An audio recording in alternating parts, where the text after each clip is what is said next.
Кыргыз СССР'нин эл акыны, Кыргыз СССР Илимдер Академиясынын анык мүчөсү, социалисттик эмгектин баатыры, 2 жолку Ленин, 3 жолку эмгек кызыл туу, Октябрь революциясы жана ардак белгиси ордендеринин ээси, улуу ата мекендик согуш жылдарындагы каарман эмгеги үчүн алтын жылдыз жана башка медалдарга татыган. Ошондой эле 2003 жылы 20-кылымдагы кыргыз маданиятына жана руханиятына кошкон зор салымы үчүн деген ардактуу алтын медаль менен сыйланган.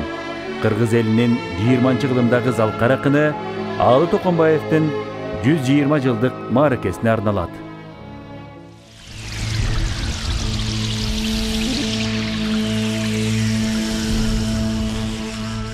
Ал Кемин районундагы Кайыңды айылында 1904 жылы жарыкка келген.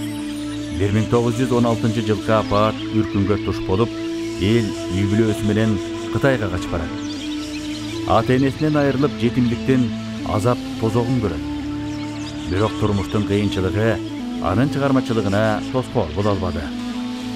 Бала чагында чогуу ойноп күлгөн курдаштары, карагай коштогон тооз кокту булуттар, бийиктикте жайгашкан көл, бир сөз менен айтканда, жаратылыш, турмуш анын акын болушуна өбөлбөтүлдү. Буга анын өмүр аттуу ыры күбө.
Конечно, Алы Токонбаевич, он, кроме того, что был от Бога одаренный, великий поэт, я в этом глубоко убеждена, что-то подобное ему пока еще не рождалось. Я ему благодарна именно за вот эту глубину его суждений. Он был очень образованный человек, очень о многом рассказывал вообще. И, честно говоря, вот все переводы, какие я сделала в своей жизни, начиная с его книг, с его стихов, и у меня где-то около 20 с лишним книг переводных, включая эпос «Манас». Это, конечно, благодаря ему, потому что он мне преподнес много вот таких уроков между делом, между чаепитием, между шутками, между там обнявши кого-то из детей. И он рассказывал о глубинных источниках языка, о том, сколько он многогранен, этот язык, сколько в нем есть спрятано в глубине, потому что у него настолько развернутый вот внутренний, не синонимический ряд, как в русском языке, а наоборот, понимаете, в одном слове может быть заключено множество понятий. И вот это вот сумел он мне так тонко объяснить. И уроки были, конечно, замечательные. И много можно случаев вспомнить, именно связанных с стихами, с поэзией, с друзьями, которые приходили. Здесь практически все писатели Киргизстана вот за этим столом сидели, тоже кушали, пили чай, разговаривали, смеялись. И, конечно, до сих пор, вот я вижу памятники многим, для меня они живые люди. Когда я прихожу сюда, то испытываю очень странное такое чувство, как будто бы исчезли годы, сейчас сверху спустится ата Алы Токонбаевич, пошутит что-нибудь. Он хороший был семьянин, он всегда для каждого человека находил хорошее, доброе слово, шутку. Очень любил свою жену Зейнеп апа. Конечно, она сильно прибаливала последние годы, это его удручало. И часто я видела, как он сидит с ней рядом, держит ее за руку, на глазах слезы. Он много стихов ей посвятил, потому что юность у них была очень мятежная, полная событий, полная ярких каких-то свершений. Они встретились в Ташкенте, в университете, в Среднеазиатском университете для бедноты, куда Алыт Акамбаевич шел пешком из Кемина вместе с гуртовщиками, потому что у него не было денег на дорогу. И по дороге он даже еще подрабатывал, пел манас. Он сам мне об этом рассказывал, вот сидя за этим столом. По вечерам мы пили чай, и очень многие рассказы у меня отпечатались. Вот, конечно, это было удивительное время.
Гулять на Дзержинке, причем всегда нервничал, когда я специально пыталась переодеть малышей, чтобы они выглядели красиво. Он сердился и говорил, ребенок должен быть измазанным, он должен бегать, он должен падать, он должен шишки собирать. Вот это у его было мнение. Вообще интересный был человек. И действительно, дети к нему льнули, все, внуки, дети, правнуки. Он как Будда был, порой сидел, облепленный детишками, и всем было интересно с ним. Вот удивительный человек.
Сначала расскажу про судьбу одного перевода, очень интересного.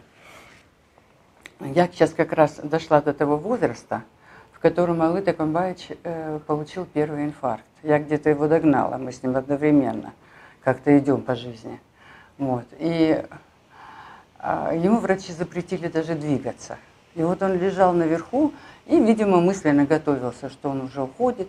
И он написал изумительные стихи «Старый Беркут». Вот. И утром я ему принесла чай, лекарство, чай с лимоном. Вот. Он вытаскивает из тумбочки, он не спал, оказывается, всю ночь, целую кипу бумажек, большую очень такая, целая баллада. И говорит: Светкан, вот это скоро понадобится, переведи на русский, потому что у нас больше русским сейчас народ владеет. Я переводила несколько дней, это очень трудные, тяжелые стихи, хотя они легко написаны. Там, знаете, они такой ритм у них. Затеяв игру с облаками, у самых истоков зари, то взмоет, то падает камнем, то крылья расправив парит, могучий, стареющий беркут и так далее. Знаете, вот сам ритм такой пушкинский, очень легкий, но очень серьезная вещь. Он рассказывает об этом беркуте, как он взрослел. Там интересная фраза у него была: у сильного сильные дети, но сильные тоже враги. Он выжил. Могучий и крепкий и так далее. Понимаете, там первая его охота описывается, первая любовь даже, понимаете, как потерял он родителей, этот старый Беркут. И вот он уже в конце своей жизни, он то, что я так и не смогла перевести, понимаете, я сделала по-своему, и Алык Акамбаевич разрешил для русского восприятия. В конце своей жизни Беркут в последний раз взмывает в небо и вызывает на бой смерть. Он вызывает на бой смерть для того, чтобы победить ее раз и навсегда, и чтобы все стали бессмертными. Вот. Я закончила так на русский, в русском варианте. Молчание было ответом. В ущелье шумела вода, а Беркут к высокому свету ликуя летел навсегда. В победном торжественном кличе была его радость светла. Не знал он, что смерть-то обличье его самого приняла.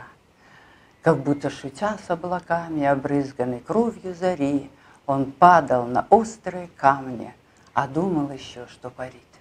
Понимаете, это я сделала в русском варианте, что он слился, он ее вызывал на бой в любом обличье. Вот. А у Алыка Акамбаевича в киргизском варианте была такая интересная вещь, вот, что когда он лицом к лицу встретил смерть, он понял, что это тоже жизнь, только обратная сторона жизни. И он ей сказал: спасибо за то, что я жил, и за то, что я стану тобой. Я никак не могла, мне 24 года было. Я говорю: ну не могу я понять, за что можно благодарить смерть. Вот ну не могу, и все. И в общем мы с ним долго. Бир кылымдан узак мезгилден көркөм летописин түзгөн Алык Акамбаев өз элинин көрөр көзү, угаар кулагы, сезгич жүрөгү катары анын турмуш чындыгын даана туюп, өзү жашаган доордун үнү катары элдин ички дүйнөсү менен күрөш санжырасынын добушун кылдат тыңдап, анын көркөм элесин жарата алды десек болот.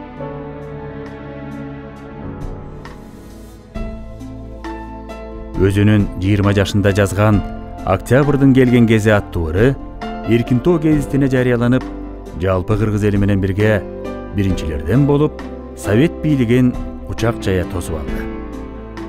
Биринчилерден болуп, Ташкенттеги Орто Азия университетин бүтүрдү. Биринчилерден болуп, Эркинтоо гезитине редактор болду. Жаңыдан жарала баштаган профессионал жазма адабиятка жаңы адабий жанрларды биринчилерден болуп киргизүүгө аракет жасаган. 25 жашында биринчи болуп, ыр менен роман жазууну баштаган. Биринчилерден болуп Чабуул, азыркы Ала тоо журналын уюштурган. Кыргыздын жазма адабиятынын тарыхында 1933 жылы акындын 10 жылдык мааракеси өкмөт жана эл тарабынан салтанаттуу түрдө биринчилерден болуп белгиленген. Кыргызстан жазуучулар союзунун биринчи съездинде жазуучулар союзунун биринчи төрагасы болуп шайланган. 1936 жылы кыргыз тилин мамлекеттик тил деп конституцияга киргизүүнү сунуш кылган.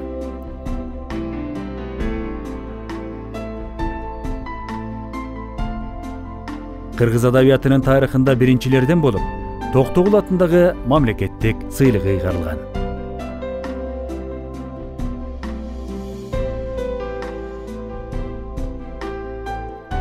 Алык Акамбаев Кыргыз Илимдер Академиясынын адабият таануу жаатындагы биринчи академиги.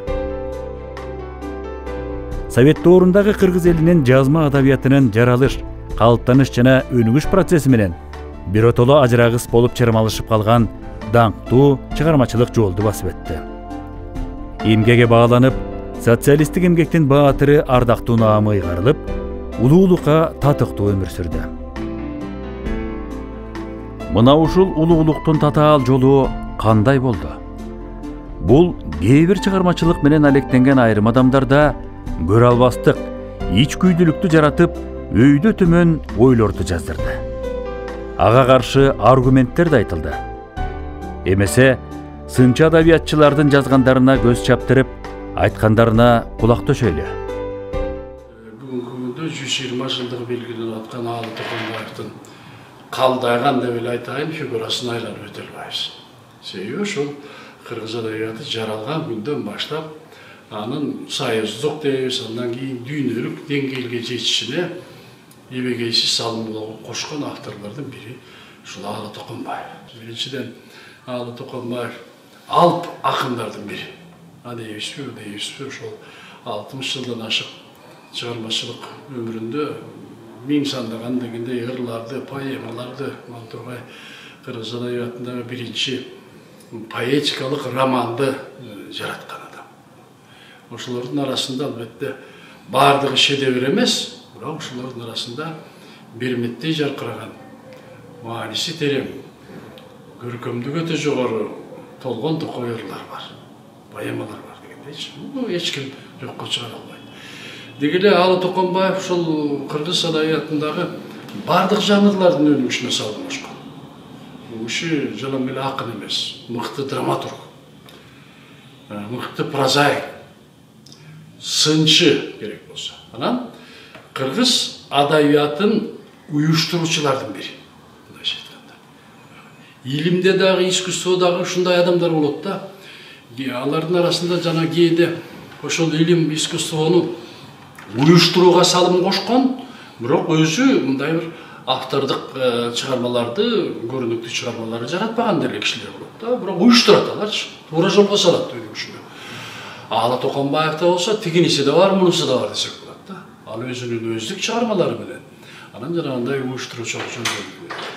Тетеги алгачкы адабий ийримден баштап жазуучулар союзунун уюштурулушуна, анан иштеринин жолго коюлушуна дегендейчи аябай кандай салым кошкон адам да.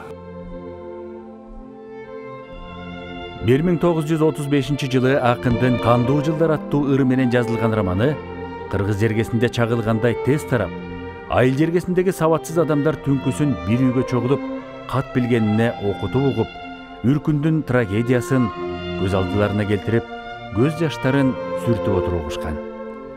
1940 жылы кайрадан басылып окурмандарга тартууланганда, бийлик тарабынан саясатка туура келбейт деген сыяктуу шылтоолор айтылып, оңдолсун деген талап коюлат. Бул роман эч негизсиз эле зыяндуу чыгарма деп сындалып уюштурулган макалалар жарык көрө баштайт.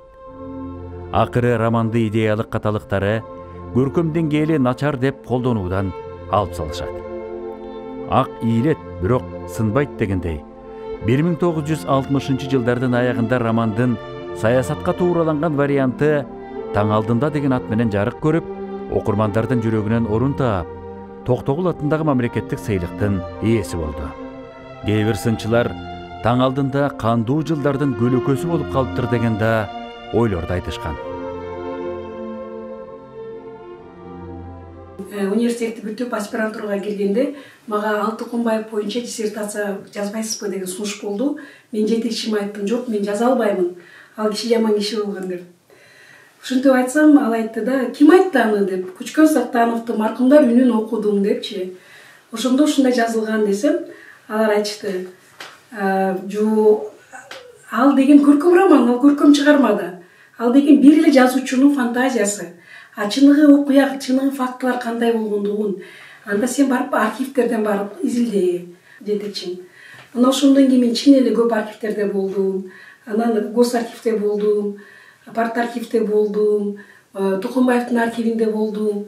Андан кийин чын эле бул чыгармадагы Токонбаев боюнча жазылган көп фактылар чыныгы тарыхый окуяларга чыныгы тарыхый фактыларга эч кандай дал келбей тургандыгын түшүндүм. Мына могул китепте көрүп турасыңар канча Токомбаев жөнүндө жазылган жерлери бар да. Ошол жерлердин баарын тең айтып отурсак, ар бирине каршы аргументтерибиз бар. Талантты моюнга алуу өзүнчө эле бир тозок. Андан көрө өлүп кеткен оңурактай көрүнөт. Талантты кандай да болсо аксатуу, тоноп бутап туруу, эң болбосо баш көтөртпөй, ар кандай ушак айыңдарга уулантып туруу биздин улуттук бирден бир белгибиз экен. Кандуу жылдар романынын алдында жарык көргөн Ленин туурасындагы ырлар жыйнагынан турган китепчесинин тагдырына токтололу. Ал кейін ошол жанагы Ленин тууралуу чыккан чыгармасы жазыптыр ошол жакта жаш кезинде. Жазганда бияка жибериптир. Берге алып келип жерген экен. Кыргызстанда анда эл агартуу комиссиясы деген бар экен ошол жерге. Ошол агартуу комиссиясынын жетекчиси Касым Тыныстанов экен. Касым Тыныстанов ал китепти жарабайт, көркөмдүгү начар деп жазат. Деп чыгарган эмес экен да. Анан кийинчерээк 33-жылы Тыныстановдун жана бир топ авторлордун Академия кечелери деген чыгармалары чыгат дагы. Мына ошого карата басма сөз беттеринде жана партиялык чоң жыйындарда катуу талаштар болот. Ошондо Токомбаев албетте өзүнүн кезиги келди дегендей ошол жерде ага каршы сүйлөгөн жана критикалаган, сындаган макалалар сындаган учурлар бар.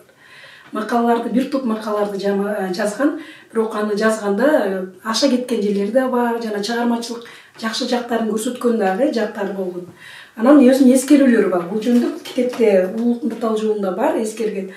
Ал экөөбүз партиялык жыйындарда бири-бирибизге сыначыбыз бири-бирибизди.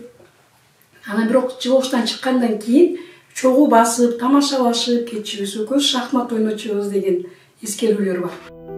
Чынында эле коммунисттик идеология үстөмдүк кылып турганда, анын обонуна салбаса кыйкым таап, чыгарманы чыгарбай коюу кыйынга деле турбаса керек. Архивдик документтерге баш баксак, ушундай талаш тартыштарды саясий өңүткө багыттаган, бири-бирине карама-каршы койгон Кыргыз Республикасынын жаңы түзүлгөн Компартиясынын Борбордук комитетинин биринчи катчысы Белоцкий болгондугу байкалат. Бул ишмердин колу менен дала интеллигенттер жок болгон. Кээ бирөөлөрүнүн аттарын атай кетели. Иманалы Айдарбеков, Жусуп Абдрахманов, Касым Тыныстанов, Төрөкул Айтматов жана башкалар бар. Алы Токомбаевди 1936-жылы Кыргыз Республикасынын Конституциясы кабыл алынып жатканда комиссия мүчөсү катары кыргыз тилин мамлекеттик тил болсун деп доклад жасаганы үчүн улутчул деп, биринчиден, экинчи Социал Туран партиясынын жетекчилигинин ичинде, үчүнчү Япония мамлекетинин тыңчысы, төртүнчү 1927 жылы жарык көргөн Ленин жөнүндөгү чыгармасында жол башчынын образын туура эмес чагылдырган жана саясий маңызы жагынан жаңылыш жерлери бар деген айыптар коюлуп, ушунун негизинде 1937 жылы 16 декабрда камакка алынат. Ал киши дагы түрмөгө жатып, кийин акталып чыкты. Менин мына эсимде Токомбаев менен сүйлөшүп калган учурум болду. Мындай деп айтты. Туран партиясынын мүчөсүн билесиңби дейт. Туран партиясы дегенде вообще дегени түшүмө кирген эмес дейт. Мен 1000 жолу сурадым, мен айтып аттым, мен билбейм, башка эчтеке айткан жокмун дейт. Ошентип, Алы Токомбаев бир да күнөөсү далилденбей 2 жылдан кийин акталып, түрмөдөн бошоп кайрадан мурунку орду Жазуучулар Союзунун төрагалыгына келип отурат. Аңгыча улуу ата мекендик согуш башталат. Алыке фронтко баруу үчүн 3 жолу военкоматка кайрылат. Бирок ар кандай шылтоолор менен арызы канааттандырылган эмес. Айрым жазуучуларды согуштан алып калып, тылда эмгек кылуусуна аракет кылат. Бирок баары эле ойдогудай болбогону арызчы сынчыларды кубандырат. Айрымдарына токтоло кетели. Согуш мезгилинде Жусуп Турусбеков, Мукай Элибаев жана башка жазуучуларды буруун алып согуштан алып калган эмес. Жазуучулар союзунун төрагасы катары ал дагы заявление жазып броняланга аракет кылган. Мына ушул бул жерде мынакей справка турат да, телеграмма из Москвы депчи. Токомбаевка телеграмма бериптир. Жусуп Турусбековго бронь жөнүндө. Мынакей. Жусуп Турусбековго бронь жөнүндө мынакей атайын келиптир, ошотуксун деген. Ошол кезде Жусуп Турусбеков болсо андан баш тартып алып келип, мына Жусуптун каты бар да бул жерде. Мени кереги жок, мени убара болбоңуздар, барып катышып көрүп келейин. Атамекендик согуштун катышуучусу болуу оңой иш эмес. Мүмкүн түрө келип калсам дурус эмеспи, деп Жусуп Турусбеков 42-жылы бронго баш тартып согушка жөнөп кеткен экен. Анан бул жерде Алкенин 42-жылкы жазмасы турат мынакей. Бөкөнбаев менен Саманчинди Кыргызстандан кетелекте бошотуп калдык. Турусбеков Түркмөнстанда экен. Ушул телеграмма ушул жака кетти деп жазып коюптур. Мукайга бронь бар болчу Мукайдын башында. Ал киши филармонияда куудул болуп иштечү, администратор болуп иштечү. Филармониянын көп артисттерине бронь берилген болчу. Анан ал киши 43-жылы бир тоголок арызчынын азабынан өзүнүн бронунан ажырап калган дагы. Аны күтүүсүздүк жерден кармап алып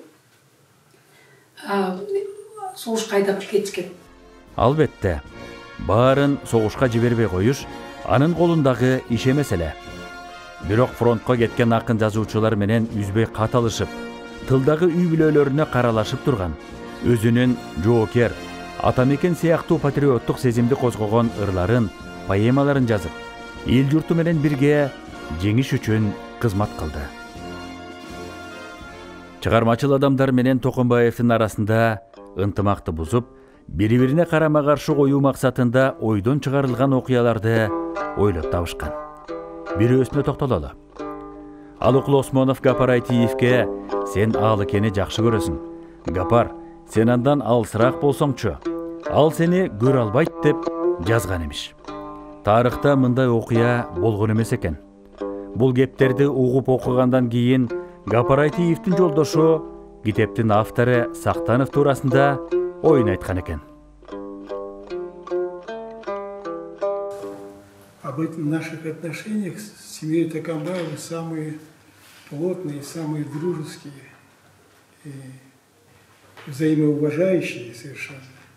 Ведь в своей истории, биографии Гапара Айтиева в свое время, в 30-х годах, Алы Токомбаев на деньги Союза писателей отправил учиться Гапара Айтиева в Москву.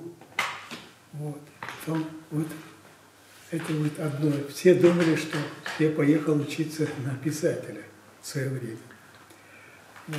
Что касается дальнейших, это всегда были самые добрые дружеские отношения. Жена Гапара Айтиева, она внимательно прочитала это произведение, это было присутствие меня, и она очень отрицательно отнеслась. Она ему высказала все то, что там было отрицательное. Было очень много негативного в их отношениях. Или Аллы Токомбаева. Это очень некорректное произведение по отношению вообще к культуре киргизского народа, киргизских деятелей, таких выдающихся людей, понимаете?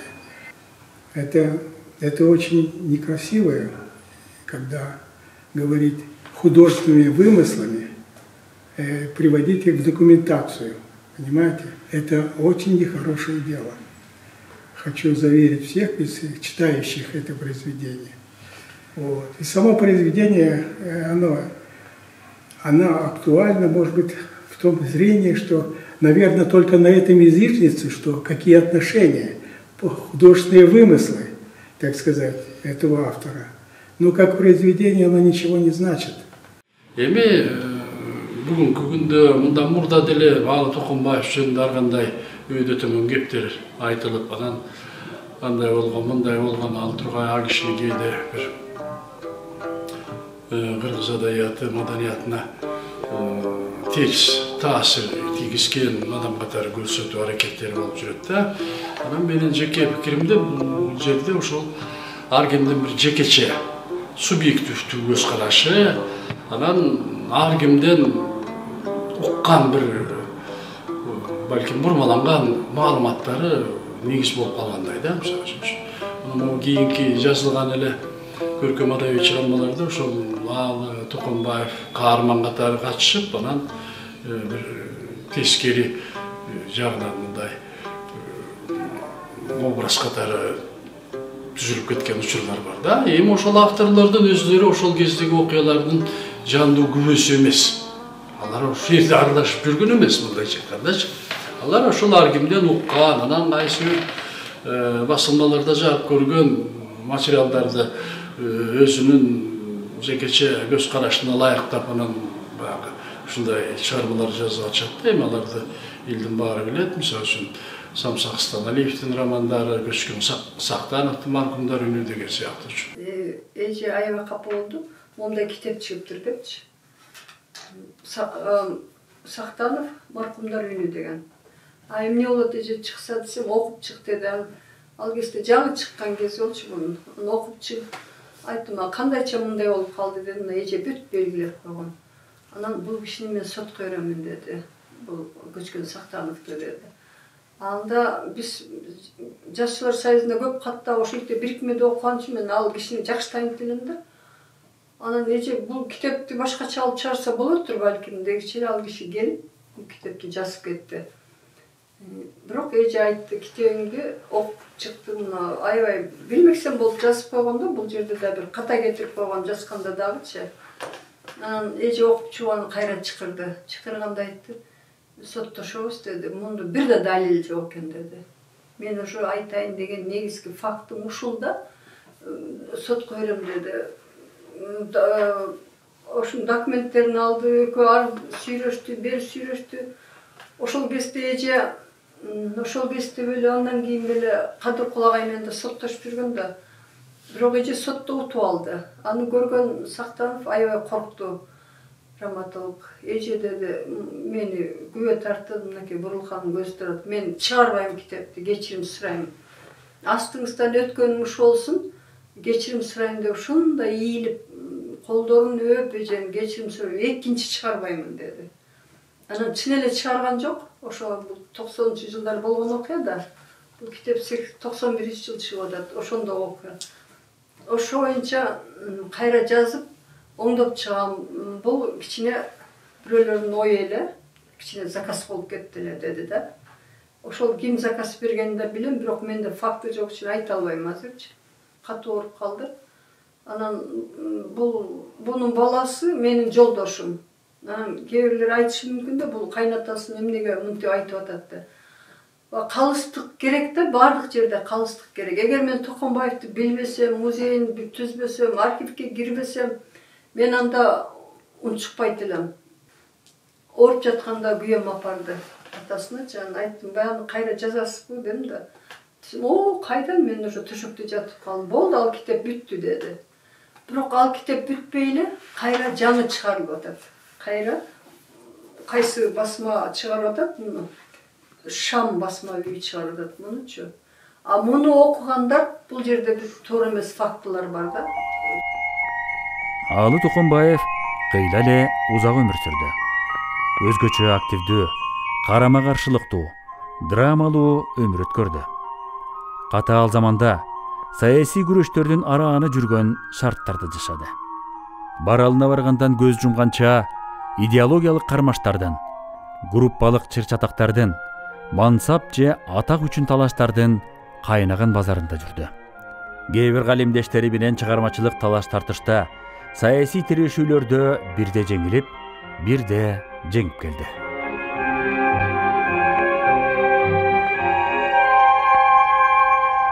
Анан эми Токомбаев ошол жанагы өзү киришкен жанрлардын бардыгында бир салмактуу чыгармалар жаратып кетти да. Мен бир жагын айта кетейин, мисалы үчүн ошол кезде анчалык көңүл бурулаган балдар адабиятына дагы Алы Токомбаев негиз салган. Биринчи кыргыз балдар адабиятындагы Ыр китеп, биздин китеп деген ат менен жарык көргөн 1934 жылы. Мынаны жарык көргөндө 90 жыл болуптур да. Бул Алы Токонбаевдин калемине тиешелүү. Бир канча макалалар жазган, Жашуулар союзунун съезддеринде, пленумдарда, ар кандай чогулуш конференцияларда балдар адабиятын өнүктүрүшүбүз керек. Ал кандай болушу керек деген сыяктуу маселелерди койгон. Ал убакта бизге ошо балдар адабиятын, бизде балдар адабиятына биротоло киришкен акын жазуучулар жок эле. Мисалы үчүн 30 жылдарда ошо балдар адабиятына баш оту менен киришкен жалгыз гана жазуучу бар Хусейин Эсенкожоев. Анан Алы Токонбаев ошол өзүнүн замандаш акын жазуучуларын келгиле балдар адабиятын өнүктүрүүгө салгын ошол. Балдарга жакшы чыгармаларды берели. Ошол коомдун активдүү мүчөсү, жаңы совет коомун курууга салым кошо турган мыкты адамдарды чыгаралы. Ошого адабият салым кошушу керек деген сыяктуу маселелерди кошкон да. Анан 30 жылдардын аяк ченинде жана бир эң сонун Жакшынакай, Жараланган жүрөк, Күнөн сыры, Акай мерген, Даат деген сыяктуу аңгемелерди, повесттерди. Булар азыркы учурда деле өз маанисин жоготпогон чыгармалар. Анан мен жана айтып атканым ушунда кыргыз адабиятынын бардык салаларында өзүнүн салымын кошкон. Кубанычбек Маликов менен бирдикте жана Манас деген ушул күндө кыргыз операсынын классикасы деп эсептелген чыгарманын либреттосун жазышкан. 1976 жылы Сагынбай Орозбаковдун Манас варианты китеп болуп чыккандан баштап, Алы Токонбаев Манаска каршы экен деген кептер эл арасында айтылып жүргөнүнө баарыбыз күбөбүз. Бул сөз эмнеден улам айтылган? Деги эле Токонбаевдин Манаска көз карашы кандай болгон? Бул туурасында күбөлөрдүн оюну кала. Алы Токонбаев биздин классик акын жазуучубуз. Алы Токонбаевди бүгүн эскерип отурганда, албетте Манас эпосуна жасаган зор эмгектерин айтпай коюуга болбойт. 1945 жылдардан баштап эле Алы Токонбаев Манас эпосуна кызыгып, анын айрым варианттарын жыйнап жүргөн. Өзү болсо жаш кезинде Кытайга качып барганда ал Семетей айтып күн көргөн экен. Мына Алы Токонбаевдин жан дүйнөсүндө Манас эпосу ар дайым жашап келген. Ошондуктан 1952 жылкы бүткүл союздук конференцияда Алы Токонбаев Манас эпосун коргоп, жактап, Климов сыяктуу, Боровков сыяктууларга каршы сөздөрдү айткан болчу. Кийинки мезгилде ал Манас эпосунун кошмо вариантынын Семетей бөлүмүн 2 китебин даярдаган. Албетте ал бир китеп болуп жарык көргөн.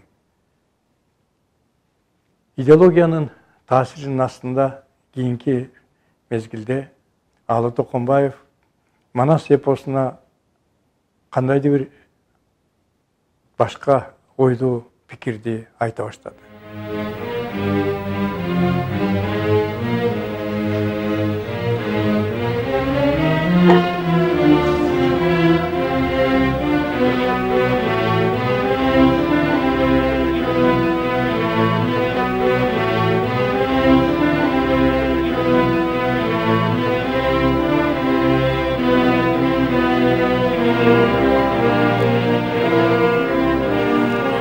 Birinci tomunda bir yerinde cüret. Kıtay Orolgo çeyinki cerdi bizdeki de talaşatko degen saptar var o şerde. Al kaytatat. Uşunday saptardı tazalap çıkarmaysın arabaya.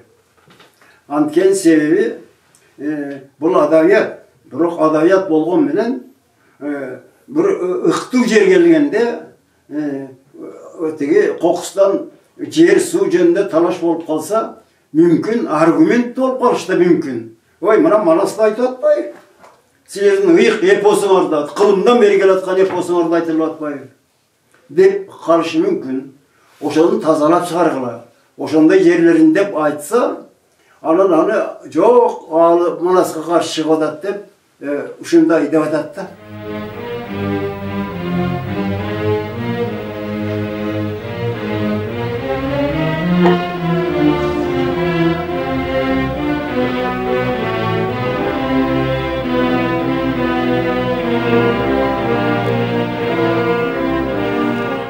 Албетте фольклорлық шығармаларда негізінде чегараны анықташ. Же болса бұл анын жері, тигинин жері дешкен туура эмес. Болчу. Ошондуктан Алы Токонбаев кийинки акын жазуучулардын сын пикирине туш болду. Чынында эле Манас эпосуна каршы болсо, биринчилерден болуп аны ийилдик деп кыйкырып чыкпайт эле. Келечекте Манас эпосу чегара маселесинде да ызы чууга дуушар болбосун. Эпостун биринчи томундагы кээ бир аталыштарды тазалап коелу деп демилге көтөрүп оңдотпойт эле. Эгерде чын каршы болсо, Маликов, Власов, Малдыбаев, Фере менен бирдикте Манас операсын жаратпайт болчу. Мындай чыгармачылыктагы талаш тартышты күчөтүп, бирөөгө көө жабуунун кереги бар беле. Алы Токонбаевди каралоо максатында айрым адамдар менен ал өмүрүнүн акырына чейин кармашты. Бирок алар Алы Кени жеңе алган жок. Анын иши ак эле. Айласы кеткенде, ал өлгөндөн кийин сөөгү суу электе атактуу жазуучуларыбыздын бири Алы Токонбаев Казактын көзү өткөн акыны Букар Жырау Калкаман уулунун 3 куплеттен турган философиялык маанидеги ырын чекити үтүрүнө чейин эч бурмалабай көчүрүп алып, бар болгону ага 3 чындык деп ат койгону уурлук эле эмес, каракчылык го деп жазган. Токонбаев тай кишинин артынан ошондой сөз ээрчиси жетекчилерге да жаккан эмес көрүнөт да. Анан мени чакырып, ал убакта партиянын борбордук комитети ошол жерге чакырып, анан кийин сен Алматыга барып, ушул архивтерден карап, эмне болсо дагы далилдеп кел, туура жаңылышын карап кел деди. Анан мен ошол менен барып, Алматыда академиянын архивинде, китепканаларда бүт кандай архив болсо ошолордун бардыгында иштедим да. Ошонун жыйынтыгы мындай чыкты. Жыйынтыгын айтайын, чындап келгенде, муну 38-жылы түрмөдө жатып, Токонбаев баягы жастыктын сыртын айырып жиберип, ошого ширеңкени ийне кылып алып туруп, ошо жастыктын сыртына жазган экен. Ал азыр деле сакталып турат да үйүндө. Андан кийин аны 39-жылы Адабият жана искусство деген бир альманах чыккан экен. Ал убакта кыргыз менен казакта саналуу эле китеп. Кыргызчаны казактар окуп, казакчаны кыргыздар окуй берген доор экен. Анан казактын бир адабиятчы мугалими фольклор жыйнайт экен, сабактан сырткаркы убактарда.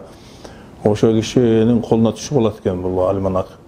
А жерден анан баягы ырды жакшы көрүп, өзүнүн дептерине жазып алат экен, бирок алдында Токонбаев деген авторун жазбаптыр да.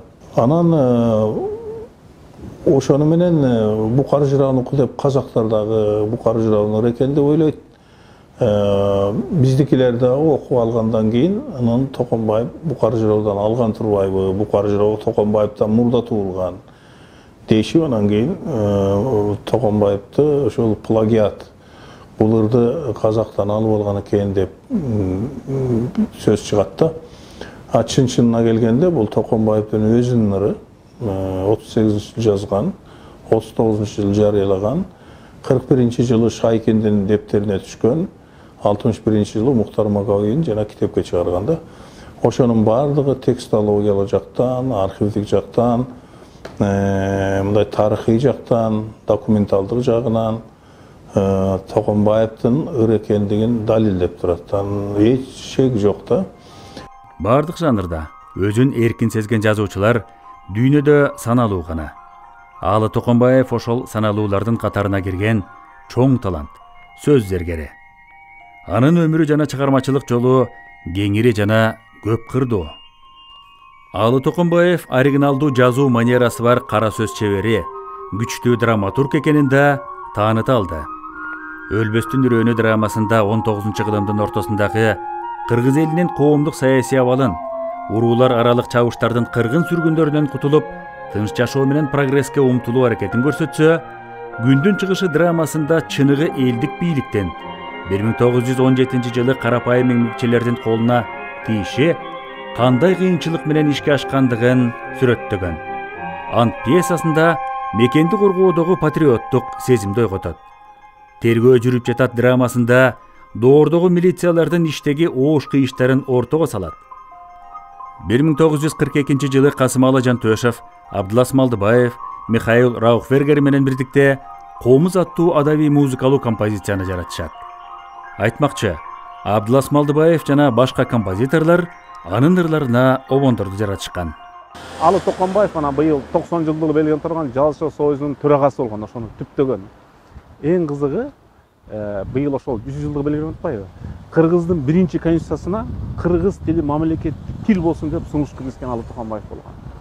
Проза, поэзия, фельетон, тамсил, драма эңириде кыргыз романиадасында биринчи ыр менен роман жазган.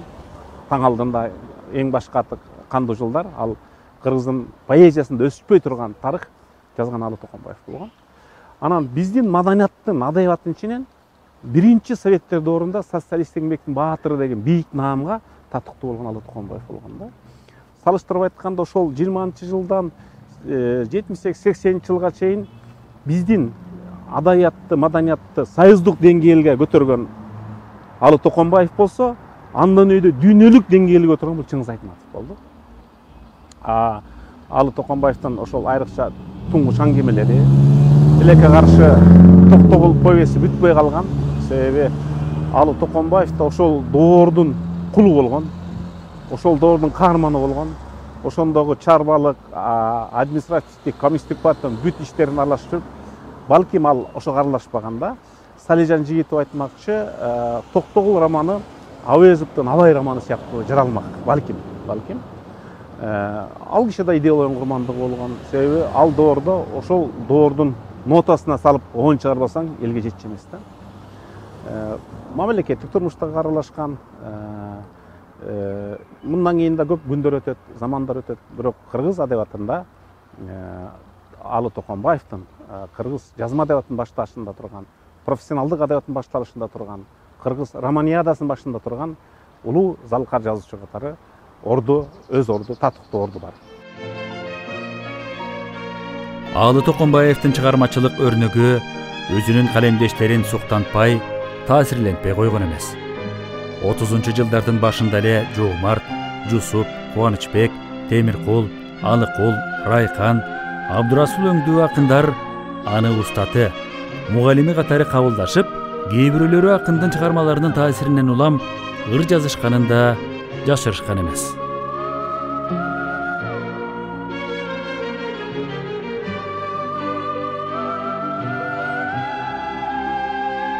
Кайсы гана кыргыз жазуучу акындарын алба, баары Алыдан тарбия алып, Алыдан үйрөнүштү.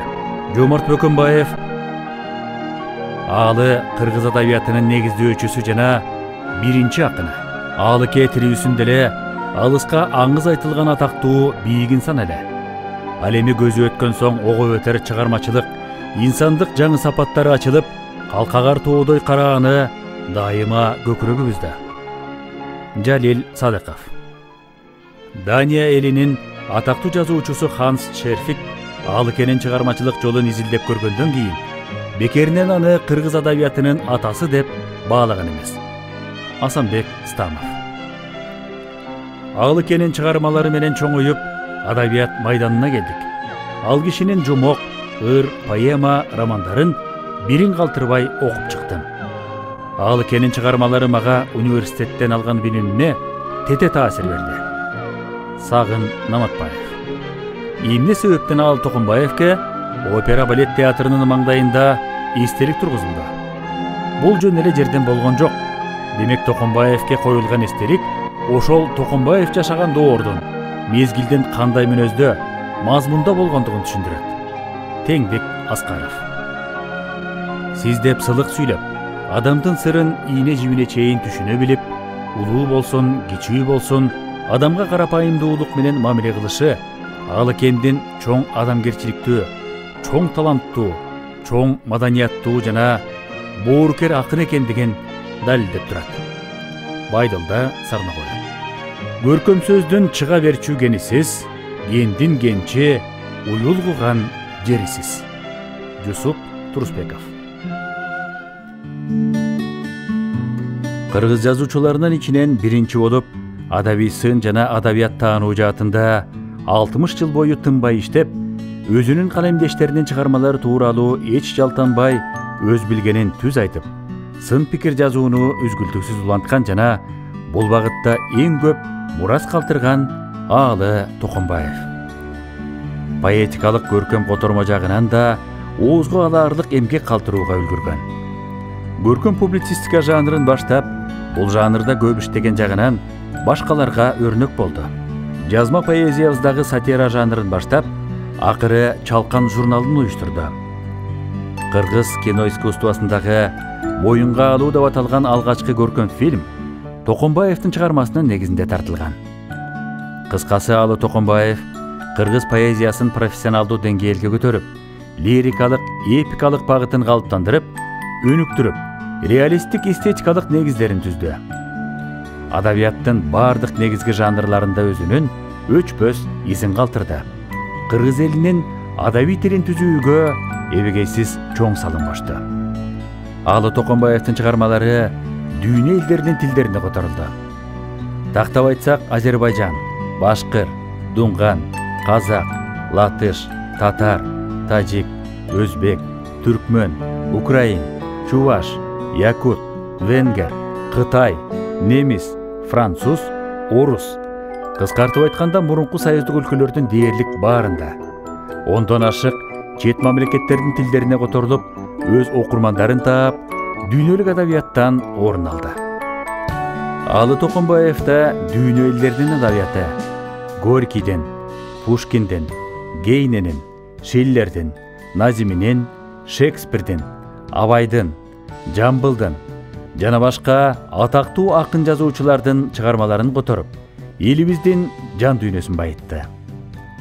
Бүгүн жазуучунун чыгармачылыгы туурасында ондогон изилдөөлөр, монографиялар, китептер жазылууда.